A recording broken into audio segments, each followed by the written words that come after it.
Mateus 18, a partir do versículo 1. Quem achou diz amém? Amém? A partir do versículo 1 está escrito assim, eu vou ler na minha versão NVT, mas é o mesmo sentido da sua versão, tá bom? Está escrito assim: nessa ocasião, os discípulos vieram a Jesus e perguntaram: afinal, quem é maior no reino dos céus? Versículo 2. Então Jesus chamou uma criança pequena e colocou no meio deles. Versículo 3. Em seguida disse: eu lhes digo a verdade.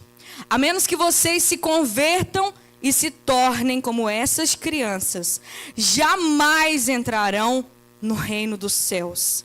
Quem se tornar humilde como esta criança é o maior no reino dos céus. Versículo 5.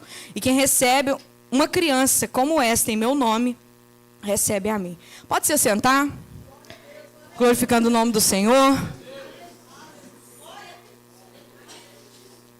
Feche seus olhos por um momento, vamos falar com Deus. Senhor, essa é a tua palavra. Nós te louvamos e te agradecemos, Pai, pela oportunidade de poder, nesta noite, aprender do Senhor. O Senhor disse: aprendam de mim, porque eu sou manso e humilde de coração, e vocês encontrarão descanso para a sua alma. Eu oro para que nessa noite a tua palavra, Senhor, seja revelada. A tua palavra possa, Senhor, nos fazer mais obedientes, que ela possa nos fortalecer, que ela possa nos renovar nessa noite.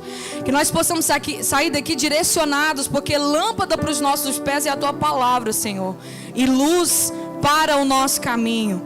Pedimos ao Senhor que o Senhor nos ensine a te servir como de fato o Senhor deseja, Senhor, ser servido e adorado por nós. Eu oro para que nessa noite o Senhor se faça presente na nossa reunião. O Senhor prometeu isso, o Senhor disse: onde estiverem 2 ou mais reunidos em meu nome, eu me farei presente no meio deles. E nós estamos aqui sabendo que o Senhor está aqui. Mas nós pedimos, Senhor, nesta noite, manifesta a tua doce presença em nossos corações. Manifesta a tua doce presença em nosso meio. Que nós possamos apalpar a tua presença pela ministração espiritual da tua palavra. Senhor, eu peço não conhecimento, não informação, pois a tua palavra declara que a letra, ela por si só mata, mas o Espírito vivifica. Então eu oro, Senhor, para que se manifeste aqui a palavra revelada, a palavra que é espírito e vida, que possa nos vivificar, que possa, Senhor, nos levantar, que possa, Senhor, nos renovar, que possa, Senhor, nos dar força para caminhar mais uma milha, para caminhar mais 40 dias, para caminhar, Senhor, mais um tanto nessa caminhada, Senhor, que nós estamos da fé. Que nenhum de nós venhamos esmorecer por falta de alimento espiritual, que nenhum de nós venhamos, Senhor, se perder pelo caminho, porque não recebemos o alimento espiritual, mas que possamos nesta noite receber o maná, receber o pão do céu, receber a palavra viva e revelada, Senhor, para que possamos caminhar mais, caminhar sem desanimar, caminhar sem esmorecer, caminhar olhando com um olhar fixo para o Senhor. Que aquele que entrou nesta noite desanimado saia daqui encorajado, renovado, fortalecido. Que aquele que entrou nesta noite, Senhor, doente, saia curado. Que aquele que entrou triste, Senhor, saia alegre. Que aquele que entrou, Senhor, sem resposta, perdido, saia, Senhor, com uma resposta definida, Senhor, para a sua vida. E aquele que entrou aqui nesta noite, Pai querido, perdido na escuridão, saia com a luz do Senhor iluminando os seus passos. Senhor, que aquele que chegou atribulado saia nesta noite, Senhor, em paz. Que a paz que o Senhor disse, essa paz eu deixo com vocês, eu não dou como o mundo dá. Esta paz eu deixo com vocês, a minha paz eu vos dou. Senhor, que esta paz venha encher cada coração, do menor ao maior, do homem à mulher, do jovem ao mais velho, Senhor, da criança, Senhor, ao idoso. Que a tua presença enche o nosso coração. É o que nós te pedimos em nome de Jesus. Amém, amém e amém. Glória a Deus. Louvado seja o nome de Jesus. Contextualizando o texto que a gente acabou de ler, Jesus, ele estava com seus discípulos quando eles perguntaram para Jesus afinal, quem era o maior no reino dos céus? E aí Jesus, ele, para trazer um ensinamento, Jesus gostava muito de usar ilustrações, coisas do cotidiano, da vida daquelas pessoas. Muitas vezes a gente precisa entender um pouquinho o contexto do povo judeu de 2000 anos atrás, para a gente entender alguns exemplos que Jesus usou, porque ele usou um exemplo visualizando o público que ouvia suas ministrações daquele tempo. Ele era judeu, cresceram numa cultura totalmente diferente da nossa. Então nós, como brasileiros, como ocidentais aqui, nós não entendemos a cultura do povo do Oriente. É totalmente diferente da nossa no tempo de hoje. Imagina 2000 anos atrás, né? Quanta coisa mudou no mundo de 2000 anos para cá. Então Jesus usava muito as coisas daquele tempo para poder compartilhar seus ensinamentos, para que as pessoas entendessem, sabendo que a melhor maneira da gente aprender é por comparação. A gente precisa muitas vezes de um exemplo do nosso cotidiano para a gente compreender algumas coisas, né? Existem 3 maneiras da gente aprender, de receber um aprendizado, o ser humano aprender: vendo, ouvindo e fazendo, né? Então tem gente que aprende só de ouvir. Ouviu, já entendeu tudo. Você já entendeu, fulano? Já entendi, já estou fazendo aqui. Tem gente que tem que ver, vendo, já viu ali, já consegue fazer o negócio. Agora tem gente como eu, tem que fazer. Então para mim, só ouvir não adianta, só ver não adianta. Eu tenho que ver, ouvir e eu tenho que chegar e fazer. Eu aprendo, eu fixo fazendo. Quanto mais eu prego a palavra de Deus, mais eu aprendo dela. Por isso que faz parte de mim falar. Eu prego desde os 14 anos de idade. Falei meu primeiro versículo em público, eu tinha 13 anos, foi num aniversário. Um culto de aniversário, eu pedi oportunidade, dali eu falei o primeiro versículo, falei o que eu entendi do versículo e nunca mais parei. E quanto mais eu falo da palavra, quanto mais eu ensino, quanto mais eu compartilho, mais a palavra cresce dentro de mim. E aí se cumpre uma outra palavra que Jesus disse: quem tem, mais será dado. Quem não tem, até o que tem lhe será tirado. Esses que não têm e até o que tem será tirado são aquelas pessoas que se contentam apenas com aquilo que recebem nos cultos nos domingos. São as pessoas que não querem a profundidade com Deus, que não buscam relacionamento com a palavra. Tem gente que só contenta-se com aquilo que vem a ela. O que eu sei de Deus? Eu só sei aquilo que eu aprendo no domingo. E na terça você vai na igreja, na semana, não sei que dia que é culto aqui, na semana. Mas e nos cultos da semana você vai? De vez em quando eu vou. Essas pessoas que só se contentam com aquilo que recebem, que não buscam mais, até o que você tem, um dia pode ser tirado de você. Porque num dia de prova, de tribulação, de lutas, você pode perder sua fé facinho. Você que às vezes tem muita gente que está 15 anos na igreja, 20 anos na igreja, mas se vier uma situação adversa, essa pessoa, porque ela tem pouco de Deus dentro dela, pouco da palavra dentro dela, aquilo que ela tem de pouco dentro dela, lhe será tirado. Mas quem tem, mais lhe será acrescentado. Então meu conselho para você é: não se contente com aquilo que você ouve apenas. Seja igual aos crentes de Bereia. Paulo ia pregar numa cidade pequena chamada Bereia. E o apóstolo Paulo pregando, falando sobre Jesus, falando das escrituras, que Jesus era o cumprimento das profecias. Os bereianos conheciam as escrituras, eles eram judeus que estavam ali e eram familiarizados com as escrituras, conheciam a palavra. Enquanto Paulo pregava apontando para Jesus, falando que Jesus o Nazareno era o Messias, o cumprimento da promessa, enquanto ele estava lá pregando, os bereianos estavam com a cópia da escritura, conferindo para ver se tudo que Paulo estava falando estava batendo. Está batendo. Isso mesmo. E a gente precisa ser igual os crentes de Bereia. Está ouvindo a pregação? Anota os versículos. Anota o que foi falado. Chega na sua casa, você abre sua Bíblia e fala: não, é mesmo. Aí aquele versículo, de repente tem um outro versículo no rodapé, você vai lá, lê, não é mesmo. Aí de repente tem alguma palavra que você não entendeu, você vai no Google, não é mesmo. Quanto mais você tem, mais lhe será acrescentado.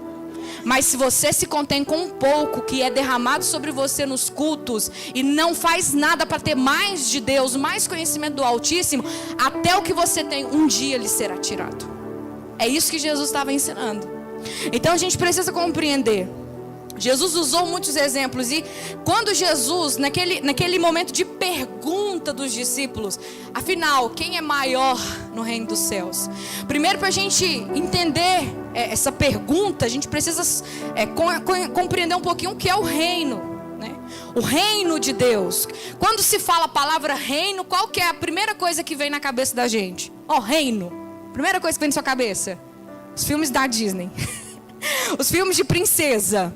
Quando fala-se de reino, já vem um rei na nossa cabeça, sentado no trono com uma coroa do lado da rainha, a princesa, um príncipe, um castelo maravilhoso, gigantesco e todo uma gama de súditos, um exército imponente com uma cavalaria, né? A gente lembra dos filmes, porque de fato aquilo é um reino. Todo um país voltado-se para a obediência daquele que está assentado no trono, que tem a coroa na cabeça. Isso é um reino. Então, quando eles perguntam, afinal, quem é maior no reino? Porque no reino tem a hierarquia. Todo reino tem rei, rainha, depois tem lá todos os súditos, os conselheiros do rei, tem os ministros, tem as pessoas encarregadas de ajudar o rei, porque um rei, ele não governa sozinho. Um rei não faz todas as coisas de um reino. Ele tem os administradores, aquelas pessoas que vão no mano a mano com as pessoas, que estão cara a cara com as pessoas. Ele precisa de pessoas que trabalhem para ele nesse reino, para que o reino funcione bem. Todo reino precisa da coleta de impostos. Quem vai colher os impostos? É o rei que vai bater de porta em porta? O rei nunca faz isso. O trabalho do rei é tomar as decisões. O trabalho do rei é fazer as regras, é dar as sentenças, é resolver as causas. Se você ler na Bíblia como os reis funcionavam, o rei Davi, eles julgavam as causas das pessoas. Eles eram como juízes, eles tinham a voz máxima no reino. Então, quando Jesus, a primeira pregação de Jesus, lá em Mateus capítulo 3, quando Jesus é batizado ali por João Batista, diz que logo depois, Jesus começou a pregar. E a primeira pregação de Jesus foi: arrependam-se, porque é chegado o reino dos céus. O reino de Deus está chegando a vocês. Na terra, falando de modo espiritual, existe um reino. O reino das trevas. Existe um reino das trevas, e quando Jesus veio, ele veio anunciando: agora está chegando o reino dos céus. O reino dos céus que agora vai transportar pessoas do reino das trevas para o reino da luz. Porque até então o reino das trevas governou por causa das legalidades que o ser humano deu ao pecar, ao se afastar de Deus. Então, gente, existem coisas que acontecem que a gente não faz ideia, e a gente não pode mudar isso. O mundo espiritual é real, o reino das trevas é real, o reino de Deus é real. O final de tudo que nós conhecemos é real, vai acontecer. E você, acreditando ou não, não pode mudar isso. Como nós não podemos mudar o fato de que um dia todos nós vamos morrer. A gente pode ficar revoltado: não quero morrer, eu não quero partir, eu quero viver. Você não pode mudar isso, querido. Eu não quero envelhecer. Eu com 34 já estou vendo os sinais. Já começa, né? Até então não tinha nenhum sinal. Aí de repente começam os sinais. Os pezinhos de galinha aparecem aqui no canto. Aí, você começa, aí os sinais assim, umas linhas de expressão. Igual, eu tenho uma linha de expressão. Estou passando creme todo dia, fazendo assim, ó. Pra ver se some. Aí você pega uns creminhos. Gente, tem um creminho da Nivea no supermercado. Eu gosto do vermelho. Depois que eu descobri esse creme, mas ele me ajudou tanto. O trem é barato, 30 e poucos reais. Passo toda noite, toda vez antes de dormir, e eu vi uma diferença tão grande na minha pele, né? Porque aí, mas quando que eu comecei a preocupar com isso? Depois dos 30. Você faz 30, você já começa a ficar vendo as manchas, né? Começa a ver as linhas de expressão. Por mais que a gente não queira, a gente não pode controlar isso. As meninas novinhas aqui com pelinha de bebê, né? Os meninos, todo mundo maravilhoso, né? Tão bom, aproveita. Aproveita porque passa. São coisas que a gente não pode controlar. Quem dera se a gente pudesse controlar. Os filmes, Hollywood sonha, né? Em encontrar a fonte da juventude. Já vi tantos filmes na fonte da juventude. Aí a pessoa é velha e volta a ser jovem de novo e tal, e aquela coisa toda. Gente, só na fantasia. Porque na realidade nós não podemos controlar essas coisas. Então, da mesma maneira que a gente não consegue controlar o nosso próprio corpo, o nosso próprio envelhecimento e até mesmo uma enfermidade, quem dera maneira, se a gente pudesse descobrir uma enfermidade, falar assim: opa, enfermidade, casca fora, quero ser não, deleta. É assim, gente. A gente não consegue controlar o que acontece aqui dentro de nós. Tem um processo. Da mesma maneira, nós não podemos controlar o reino espiritual. Nós não podemos mudar a Bíblia. Ah, não acredito na Bíblia, problema é seu.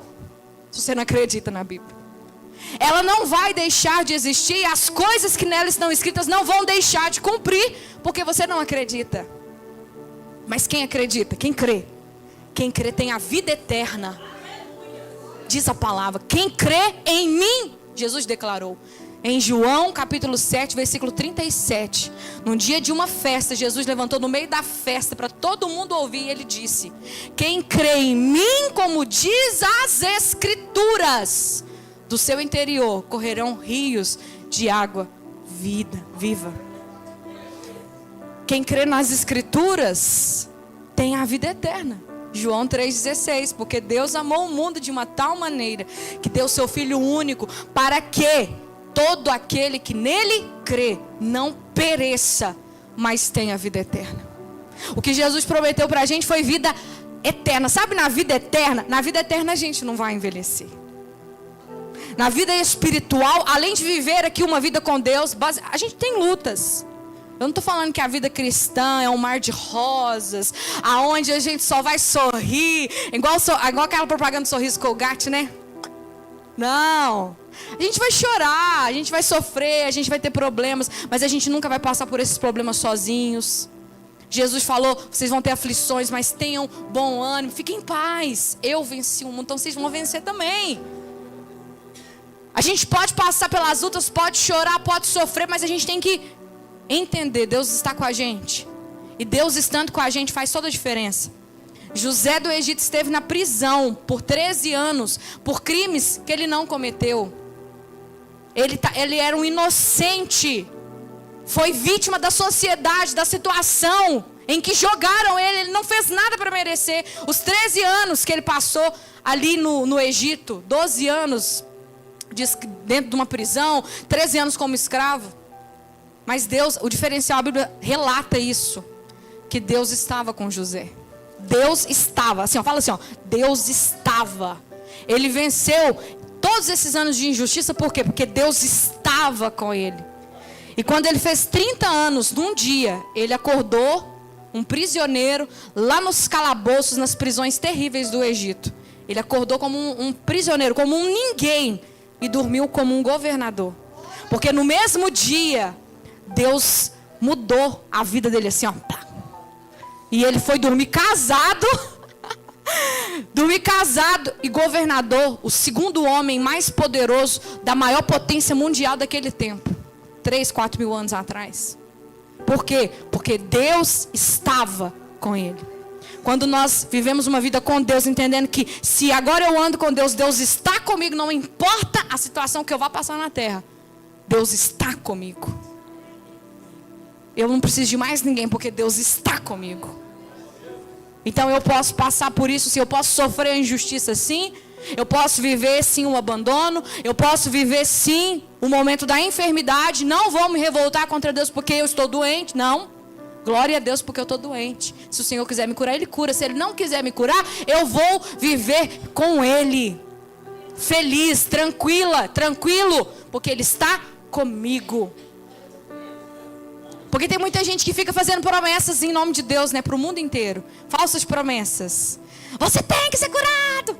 Você tem que ser próspero. Você não tem nada. Você tem que ir para o céu.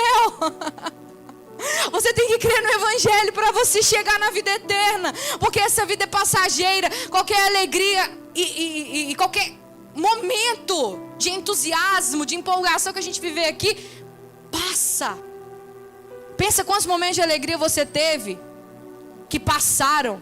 Sabe aquele dia que você vai viver uma experiência que você pensa assim: nossa, não queria ir embora daqui. É igual quando eu vou ter minha vida de hóspede. Eu vou para Caldas Novas, né? A gente ficou uma semana lá.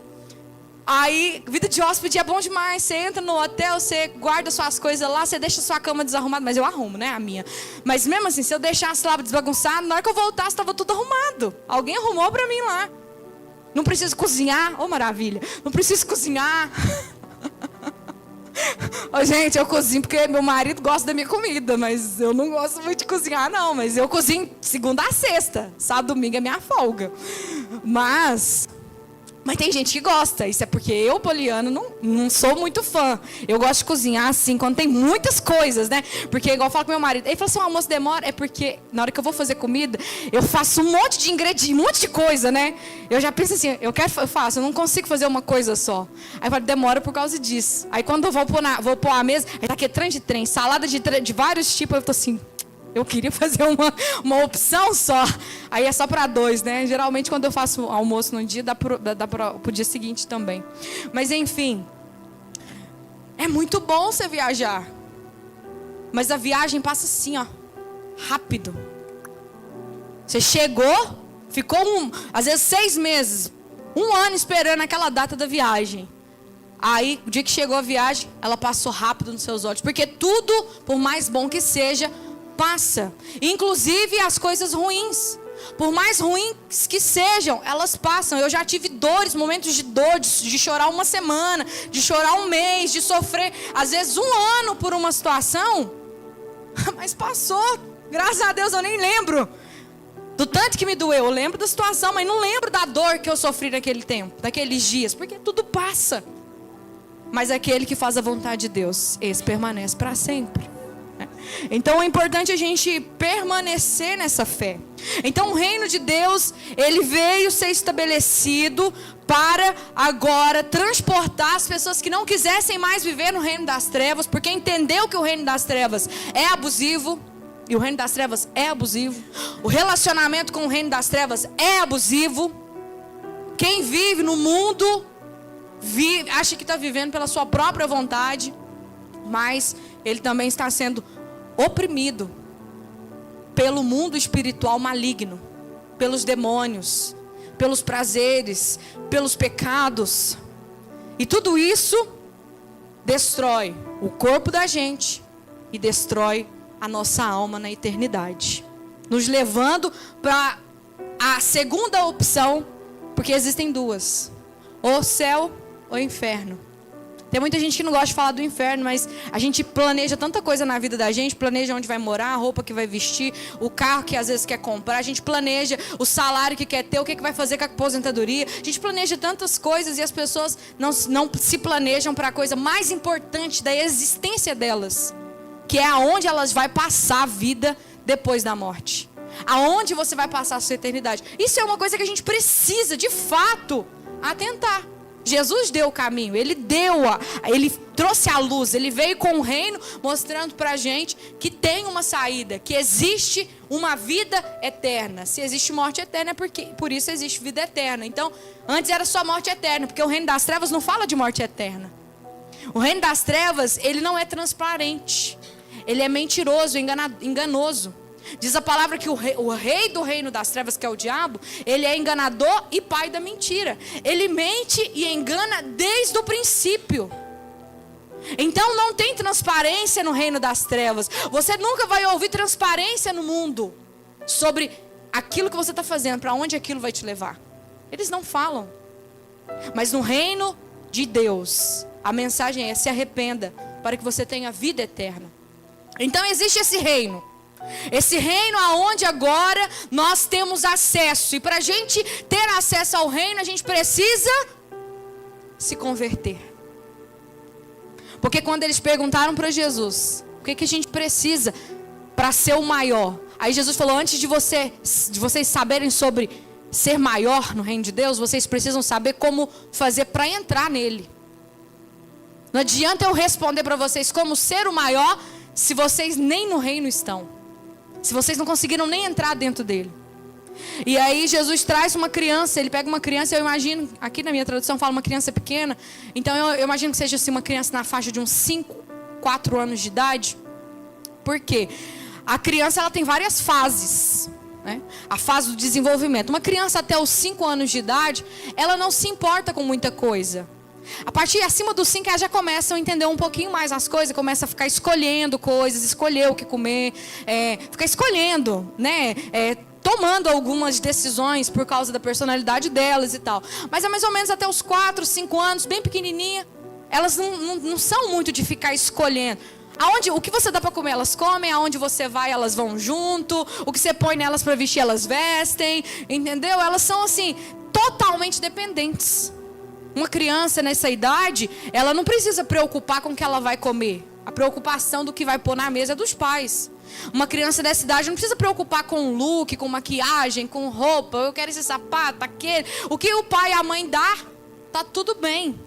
Elas são totalmente dependentes, carentes dos pais, né? Quando passa dessa fase, começa a crescer, eles começam a ter as próprias decisões, começam a querer escolher as coisas, né? Tanto que nós também temos uma cultura diferente agora, né?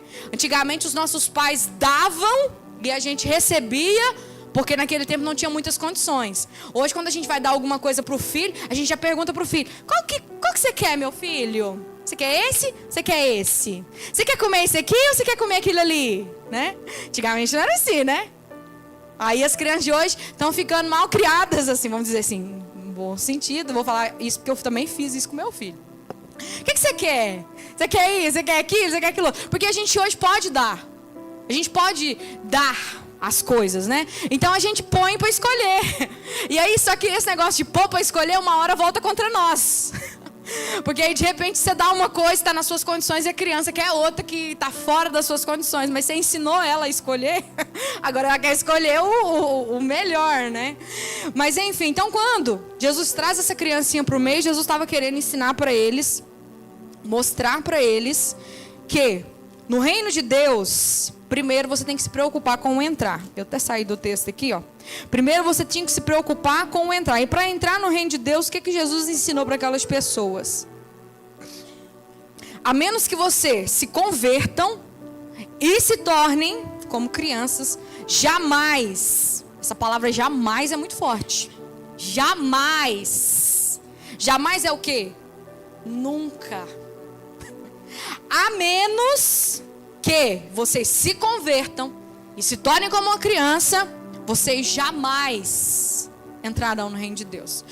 Aí o que é converter? Converter no sentido grosso da palavra é mudar de direção. Primeiro você está numa direção, aí você entende que aquela direção que você está, que aquele caminho que você está errado, e aí agora você foi lhe mostrado o caminho correto, você faz o quê? Uma conversão de direção e começa a ir para o lugar certo. Aqui no livro de Atos dos Apóstolos, no capítulo 9, nos mostra um caso extremo de conversão. Conversão não é mudar de religião. Conversão é mudança de vida. É mudança de comportamento. É mudança de pensamento e mudança de atitude. Em Atos 9 fala da conversão do apóstolo Paulo.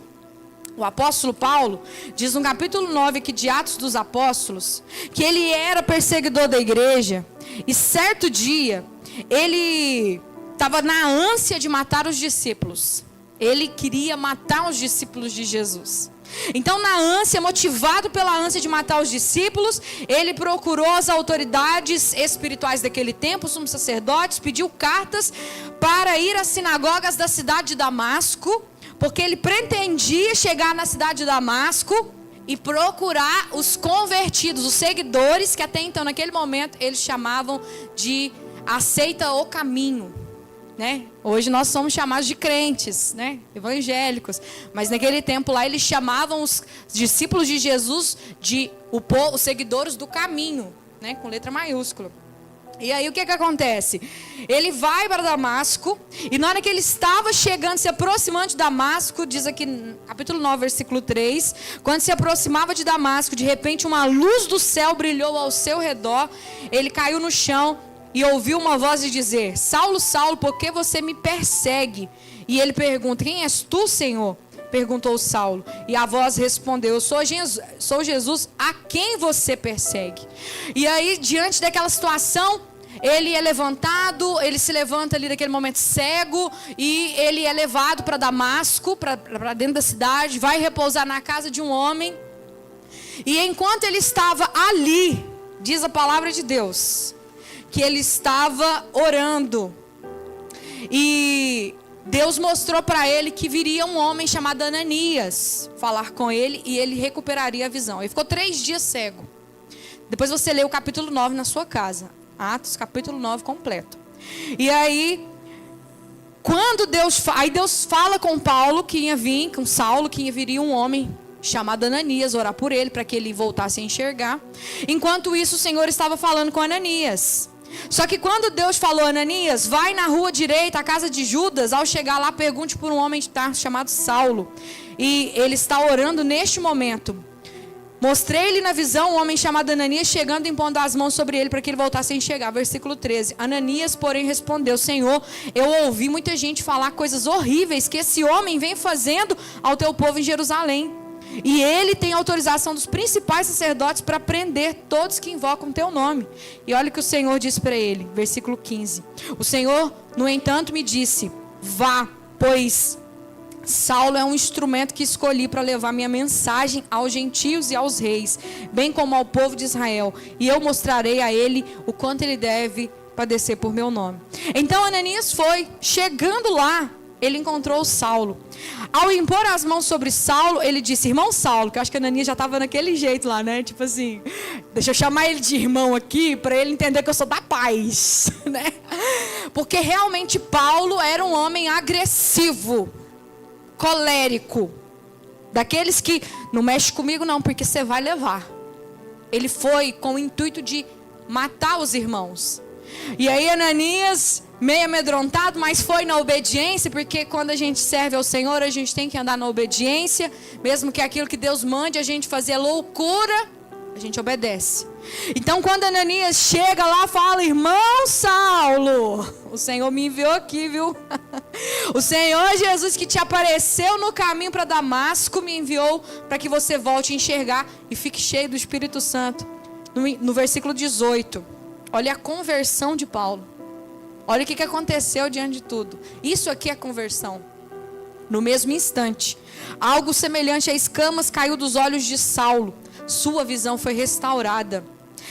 Então ele se levantou, foi batizado. E depois de comer, ele recuperou as forças. Versículo ainda no 19, Saulo permaneceu alguns dias em Damasco com os discípulos. Logo começou a falar de Jesus nas sinagogas, dizendo, ele é o Filho de Deus. No versículo 21, todos que o ouviam ficavam admirados. Não é esse o homem que causou tanta destruição entre os que invocam o nome de Jesus em Jerusalém? Perguntavam. E não veio aqui para levá-los como prisioneiros aos principais sacerdotes? Versículo 22. A pregação de Saulo tornou-se cada vez mais poderosa, pois ele deixava os judeus de Damasco perplexos, provando que Jesus é o Cristo. Isso aqui é o extremo de uma conversão. Para a gente entender que toda conversão tem que ser isso aqui, ó.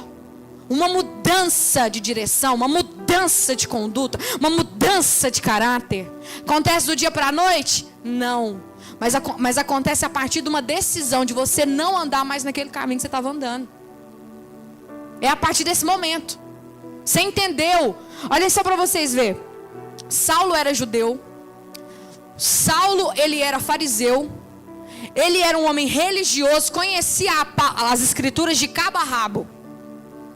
Ele estava perseguindo o povo cristão, o povo que... os discípulos de Jesus, por quê? Porque ele acreditava que esses discípulos eram uma seita. Uma seita que agredia a religião que ele cresceu, que ele foi criado, que ele estudou. Ele sabia tudo sobre as escrituras, a parte do Antigo Testamento, ele sabia tudo. Então ele acreditava, só que essa crença nele, na religiosidade, na religião dele, estava errada. Só que ele não conseguia enxergar de modo natural. Porque Jesus fala, no capítulo 3 do Evangelho de João, quando ele fala sobre o novo nascimento, Jesus foi questionado por um mestre da lei, chamado Nicodemos. O que eu faço para entrar no reino de Deus? Jesus falou assim, ó, tem que nascer de novo. Nascer da água e do Espírito. Só que esse nascimento não pode ser feito por vontade humana. Esse nascimento só pode ser feito pelo Espírito de Deus, de modo espiritual. Então o novo nascimento, ele não acontece porque a gente quer, nasce de novo. Você não pode chegar para o pastor da igreja e falar, pastor, me põe no altar, me põe para fazer isso e aquilo, pastor, eu nasci de novo. Sem de fato provar que você teve um novo nascimento? Como que eu provo meu novo nascimento? Pelas minhas atitudes, pela minha conduta, pela minha vida. Quais caminhos que eu tomo agora? Quais as direções que eu sigo agora? Quais são os meus parâmetros para tomar as decisões? É o quê? É a minha criação que eu aprendi com a minha família, com os meus pais, ou é a palavra de Deus? Porque a gente aprende muitas coisas com a nossa vida, mas tem coisas que a gente aprendeu com os nossos pais que a gente tem que deixar de lado para aprender o modo de Cristo. Porque agora o que vale para nós é o modo de Cristo. Não é o modo que a vida ensinou, que o mundo ensinou. Porque muita coisa boa a gente aprende com os nossos pais, mas tem muitas coisas que a gente aprendeu que ferem os princípios da palavra de Deus. Então a prioridade sempre será os princípios da palavra de Deus. Então de maneira nenhuma você pode entrar no reino de Deus se você não se converter, se você não se tornar como uma criança. E aí a gente vai entender que no próximo versículo aqui de Mateus 18, Jesus ele fala que quem se torna humilde como uma criança, esse é o maior no reino dos céus. Então, para entrar, eu preciso converter. E eu preciso me tornar como uma criança, porque senão eu não consigo entrar no reino de Deus. E esse reino de Deus, eu não estou falando do céu, porque o reino de Deus começa aqui. Jesus falou assim, o reino está vindo. Esse reino está chegando. E esse reino se estabeleceu na terra. Como que ele se estabeleceu na terra? Com a igreja. Nós somos os representantes legais do reino de Deus na terra. Nós somos os representantes legais do nosso rei Jesus na terra. Jesus falou assim, ó, a quem vocês perdoarem os pecados será perdoado, mas de quem vocês retiverem será retido. O que vocês ligarem na terra terá sido ligado no céu, mas o que desligarem na terra terá sido desligado no céu. Eu dou a vocês as chaves do reino dos céus. Foi o que Jesus fez com a igreja. Nós somos aqui embaixadores e embaixatrizes do reino de Deus. Nós temos a autorização para perdoar os pecados das pessoas que se arrependem. Por isso que todas as vezes que a gente termina uma pregação, nós convidamos as pessoas a virem ao altar. E tem que vir, tem que dar esse passo de fé. Não foi nós que determinamos essa regra. Foi Jesus quem determinou essa regra. Para você entrar no reino, para você ser perdoado, você tem que vir me confessar diante dos homens. Se você não tiver coragem de vir na frente, se arrepender dos seus pecados, abrir a tua boca e falar que Jesus é Senhor da tua vida, renunciar aos seus caminhos de perversidade, se você não tiver coragem de fazer isso diante dessas pessoas, o Senhor também não vai confessar você, Ele não vai reconhecer você diante do Pai que está nos céus. É uma troca. Hoje nós vemos as pessoas quererem as coisas de Deus, mas não quererem o compromisso com Deus.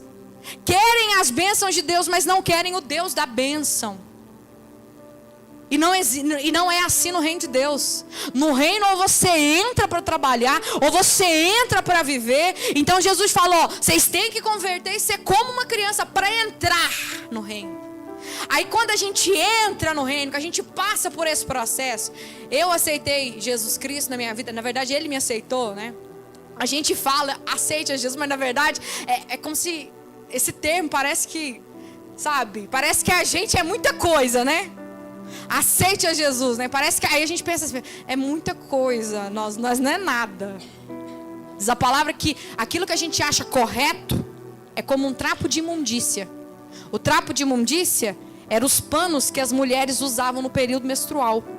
Quem já teve que usar pano aí no período menstrual sabe o que é. Hoje tem absorventes, mas teve uma época que não tinha. Não tinha nem condição, e as mulheres tinham que fazer o quê?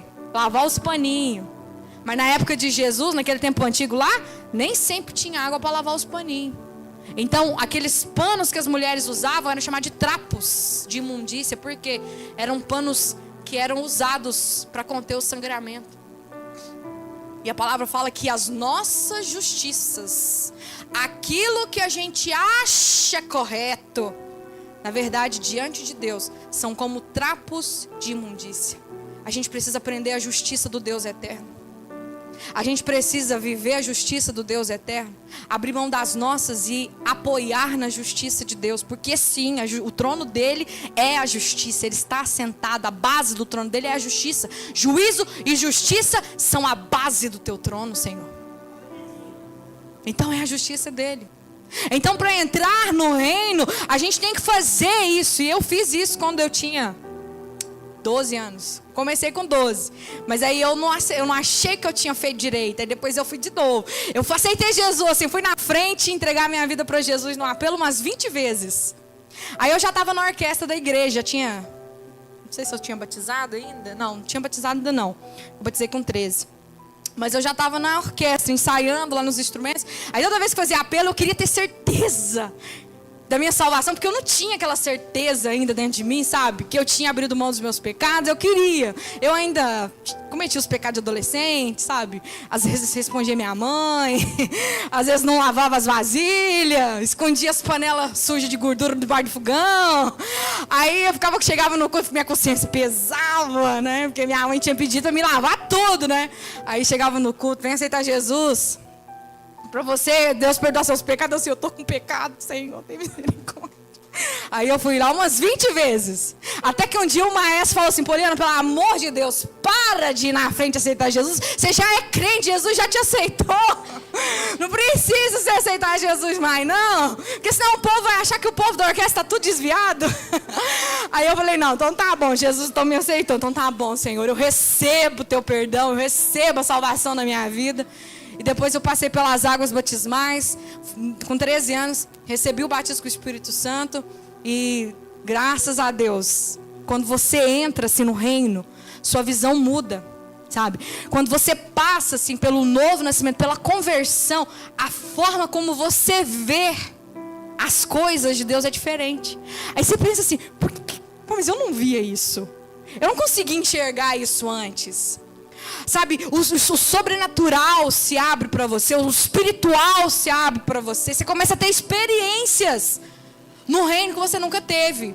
Vontade de trabalhar, vontade de pregar, vontade de conhecer mais a Deus, de jejuar, de orar, de pregar a palavra.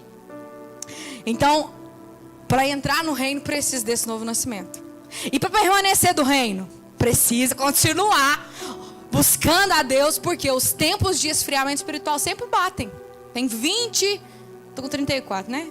Então tem 22 anos que eu entreguei minha vida para Jesus. Quantos períodos de esfriamento espiritual que eu passei nesses 22 anos? Quantas vezes que eu pensei: eu não vou conseguir, não tenho mais fé, os irmãos me abandonaram, já passei por tanta coisa. Mas eu não desisti. Senhor, tem misericórdia. Teve uma época que eu tive que trabalhar fora, em supermercado. Essa época foi muito tensa. Eu podia ir na igreja só nos domingos, gente. Eu não sei como tem gente que sobrevive espiritualmente vindo na igreja só no domingo. Era difícil. Foi uma época assim que eu vivi mesmo. Uma pessoa que trabalhava na igreja de segunda a segunda. Sempre tinha ensaio, louvor, oração, culto, tudo. Uma época que os cultos da igreja no domingo era 3 cultos e eu participava de todos. Chegava lá e só ia embora no último culto. Porque aquela coisa assim, aquela vontade de ter mais de Deus. Nesse culto aqui eu ouvi a palavra, mas e a outra palavra do outro culto? Eu quero ouvir também, vai que, né, mais aprendizado, né?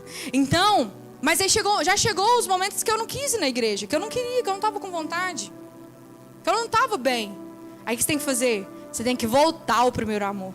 Tem que fazer aquele caminho de volta. Lembra de onde caíste, arrepende-se, volte à prática das primeiras obras. Tem muita gente que fala assim: você está nessa empolgação toda, é porque é o primeiro amor. Mas o primeiro amor, ele sempre pode ser renovado. O Senhor não falaria: renove o seu primeiro amor, lembra de onde você caiu, volte, se não tivesse como voltar. Eu já devo ter voltado para o primeiro amor pelo menos umas 10 vezes. Porque tem fases da vida da gente. O negócio é a gente não desistir, não desanimar, sabe? Na trajetória com Deus, a gente precisa sempre permanecer no reino. Entrar no reino, permanecer no reino. Permanecer na visão do reino. Permanecer debaixo da supervisão, do olhar do dono do reino. É um esforço da nossa parte. Mas tem que se converter para viver isso. E tem que continuar vivendo essa conversão. Porque a vida cristã, gente, A vida cristã, ela é um processo. A palavra fala que nós devemos crescer até chegar à estatura de Cristo. Tem tanta coisa de Cristo ainda que eu preciso alcançar.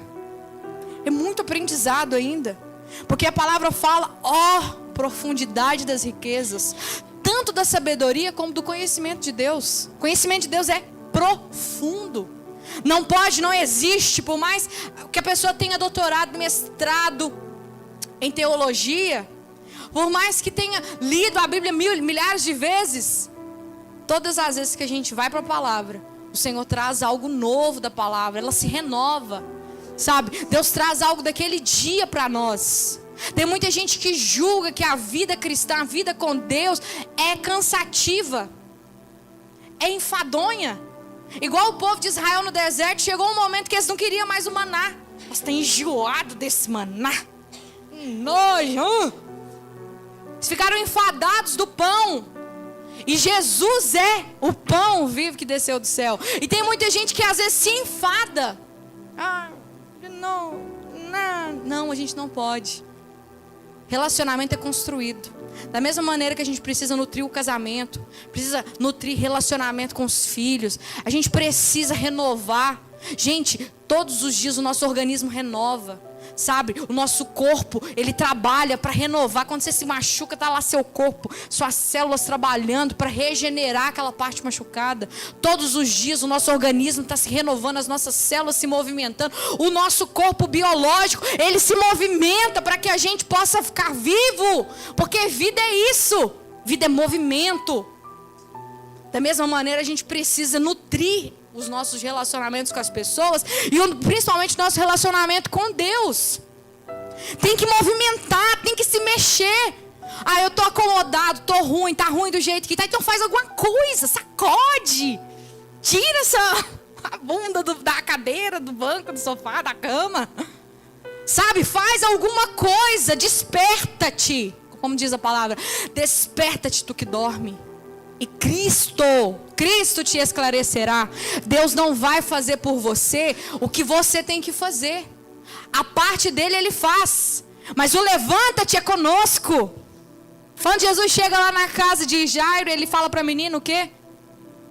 Talita cumi. Menina, levanta-te. Levanta-te. Põe de pé. Jesus poderia remover a pedra que estava no sepulcro de Lázaro? Poderia. Ele poderia fazer isso assim, e a pedra iria para o canto. Mas ele disse, removam a pedra. O Senhor conta comigo e com você. A gente tem que se movimentar. Poliana, como que eu faço para agitar minha vida espiritual? Filho, toma decisão. Faz o que tiver que fazer. Vai orar. Vai ler a palavra. Mas eu não estou com vontade de... Leia. Nem tudo. A gente estava conversando com a Luzia agora. Nem tudo na vida a gente faz quando a gente quer. Tem coisas que a gente tem que fazer porque é preciso, né? E a gente tem que ensinar isso assim para os nossos filhos. Nem sempre você vai fazer o que você quer. Você vai fazer porque é preciso ser feito. E na nossa vida também, nem sempre que a gente tem que vir na igreja, tem que servir a Deus, tem que orar, tem que ler a palavra, tem que buscar a presença de Deus, tem que se derramar, tem que se quebrantar diante do Senhor. Porque a gente está sentindo vontade. Não, porque a gente precisa. A gente precisa ir para os pés da cruz, a gente precisa voltar para o caminho, a gente precisa se tornar como uma criança. O Senhor disse, eu não vou fazer vocês serem uma criança. Tornem-se, sejam como uma. Façam, busquem isso.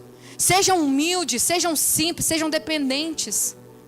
O maior exemplo, por que Jesus usou o exemplo de uma criança? Por causa da dependência. Porque a criança depende, porque a criança não é autossuficiente, porque a criança ela precisa dos pais para viver. A vida de uma criança é os pais. Pode ser que às vezes os pais não dá tanto essa moral para os filhos, igual os filhos dão para eles, mas o mundo de uma criança são os pais. Mais nada. O mundo da criança é o pai e a mãe. É tudo que a criança precisa é do pai e da mãe. Eles não podem sair sozinhos sem os pais. Eles não podem trabalhar para se sustentar. Eles não podem trabalhar para poder vestir suas próprias roupas. Eles precisam do pai. Então, na vida com Deus, a gente precisa ter essa dependência e tornar como uma criança. Se tornar uma pessoa dependente de Deus. Se tornar uma pessoa carente de Deus. Se tornar uma pessoa onde Deus é o meu centro. Deus é o meu tudo. Ai, eu preciso tanto do Senhor.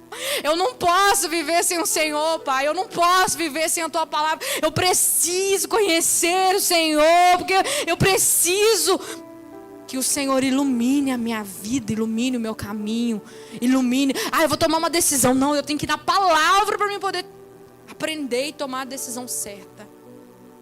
Não é fazer do nosso jeito. A gente precisa se tornar como uma criança. A gente precisa. Porque se a gente não se tornar como uma criança, a gente não consegue permanecer no reino de Deus. O reino de Deus é para os pequenos, é para os humildes. Não aqueles que são humildes naturalmente, mas aqueles que recorrem à palavra de Deus para aprender a humildade. Para se tornarem humildes, como a palavra nos ensina a ser humildes. O humilde, como disse Jesus no Sermão do Monte, bem-aventurados os humildes. Por quê? Porque eles verão a Deus. Ou eles herdarão o reino de Deus. Qual que é, pastor? Esqueci aqui agora que eu confundo. Aqui, ó. Felizes os pobres de espírito, ou humildes, pois o reino dos céus lhe pertence. Então, tá vendo? Não estou falando besteira não, o Espírito Santo trazendo aqui. O reino dos céus, o reino de Deus é para os humildes. Para entrar tem que ser humilde, para permanecer tem que ser humilde. E esse humilde não é ser pobre, não é vestir uma roupa simples, humilde, não. Ser humilde é aquele que consegue. O pobre de espírito, na verdade eu confundi, né? Os humildes aqui, ó. Felizes os humildes, pois herdarão a terra. O pobre de espírito é ao mesmo sentido da humildade. Porque o pobre de espírito é aquela pessoa que ela é desposada de sua própria força, do seu próprio orgulho, da sua própria capacidade. Ela depende de Deus, ela é totalmente dependente de Deus, ela anda na total dependência do Senhor. Então, um exemplo de, como nós lemos aqui, o exemplo de Paulo sobre conversão foi um exemplo radical, mas é um exemplo para a gente entender. Não tem como achar que porque eu passei, tem muita gente que fala assim, eu passei para a religião evangélica, né? Não existe isso de passar para a religião evangélica. De fato, talvez você até pode passar para a religião evangélica e não estar no reino de Deus. Porque hoje, sinceramente, com os tipos de crente que nós temos nos nossos dias atuais, muitos passaram para a igreja evangélica, para a religião evangélica, acabaram virando, os evangélicos acabaram virando uma religião, mas muitos dos que estão na igreja evangélica não estão no reino de Deus, não permaneceram no reino de Deus. Quantos conseguiram entrar, mas perderam, mas saíram do reino de Deus? A gente precisa permanecer.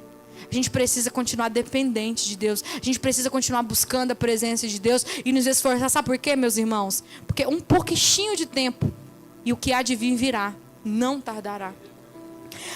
Pouco tempo só que a gente precisa aguardar. Jesus já vai estar voltando para nos buscar.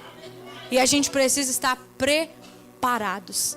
Então vamos procurar, como a igreja falou esse mês todo no tema, se tornar como uma criança. Leve isso para a sua casa como uma lição de casa. Medite nisso. Ore por isso. Senhor, me ajude a me tornar como uma criança. Leia o capítulo 8. Leia essa passagem. Peça o Espírito Santo para te clarear o entendimento.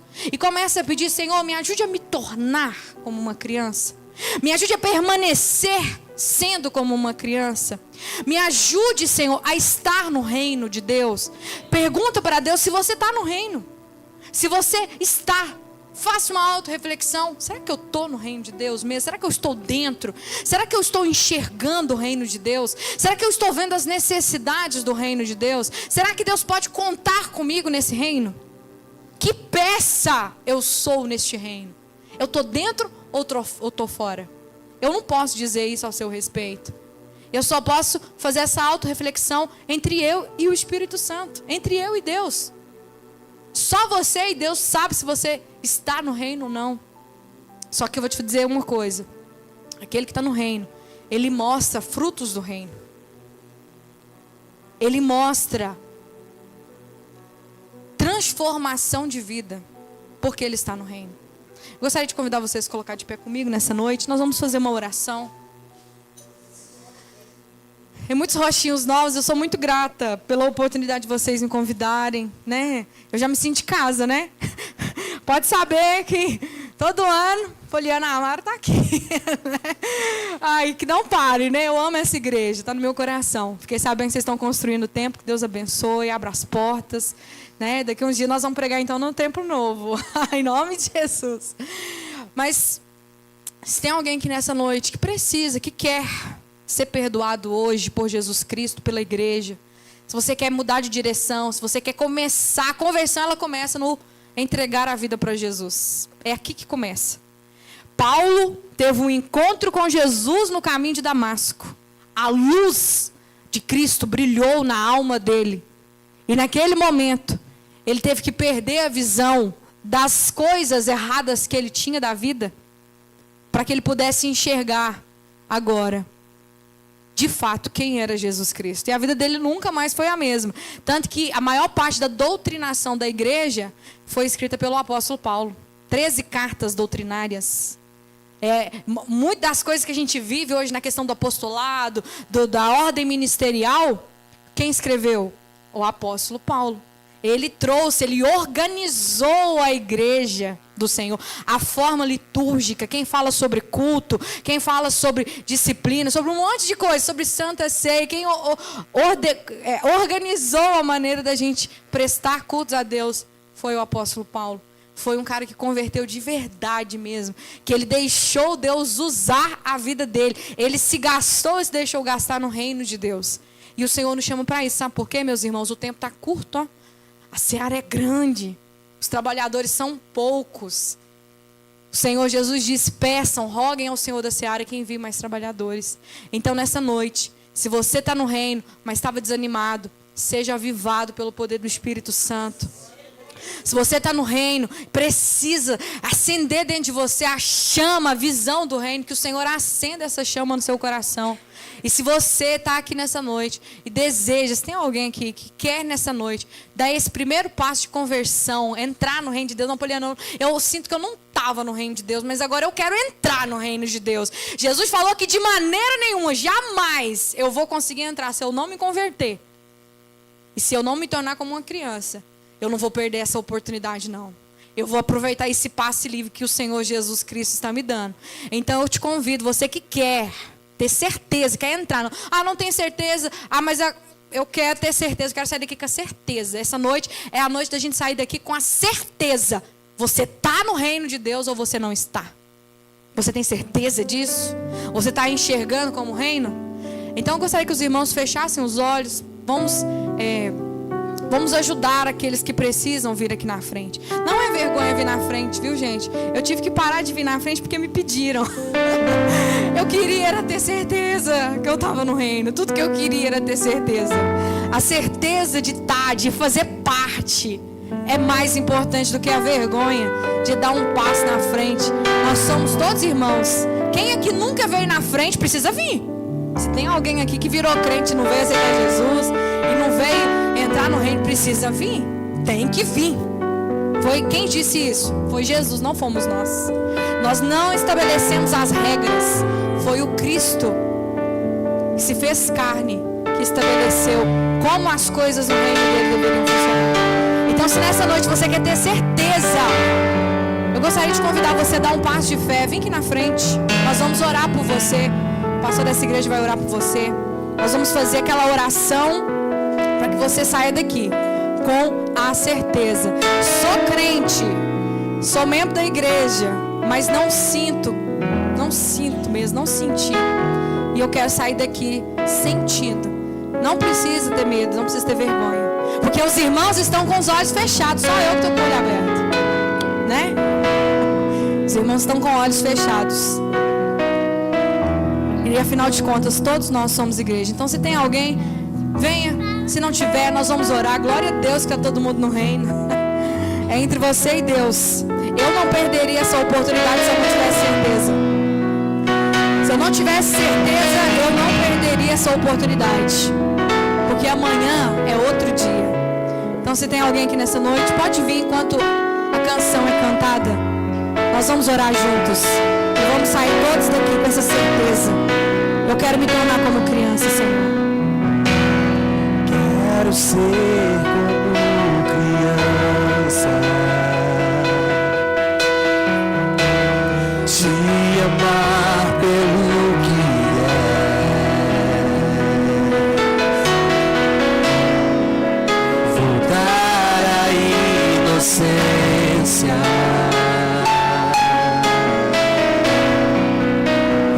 acreditar em ti.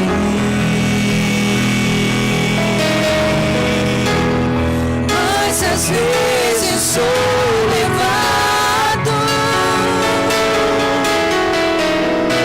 pela vontade de crescer,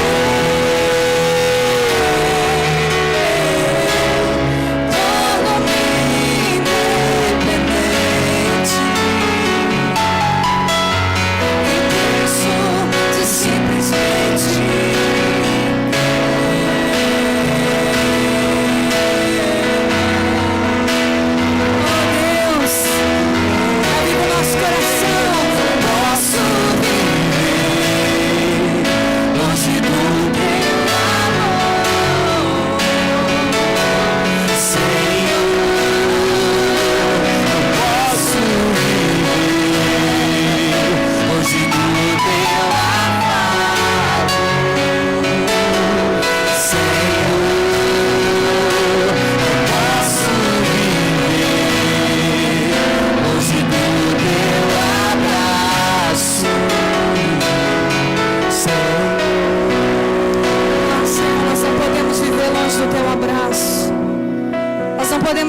da tua presença, Senhor.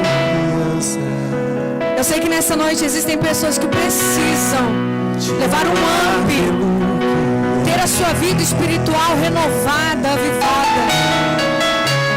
Eu sei que nessa noite existem pessoas que precisam abrir a visão no reino espiritual. O Espírito de Deus, Ele revela ao meu coração que existe sim pessoas nessa noite que precisam sair daqui despertadas para viver a vontade do Pai. Então, se você nessa noite sente que o Espírito está falando com você, vamos orar juntos. Por que eu tenho que ir no altar? Porque o altar é um lugar de entrega. Por que eu tenho que ir lá na frente? Porque aqui é o altar e o altar é um lugar onde a gente entrega e onde a gente recebe aquilo que Deus quer nos dar. Tem que ir ao altar. Todos aqueles que foram ao altar entregaram seus sacrifícios e saíram com aquilo que Deus queria fazer em suas vidas. Hoje com o teu amor eu não posso viver sem o teu amor, Senhor. Não posso viver. Hoje com o teu amor eu não posso viver, Senhor. Se você não pode viver sem a presença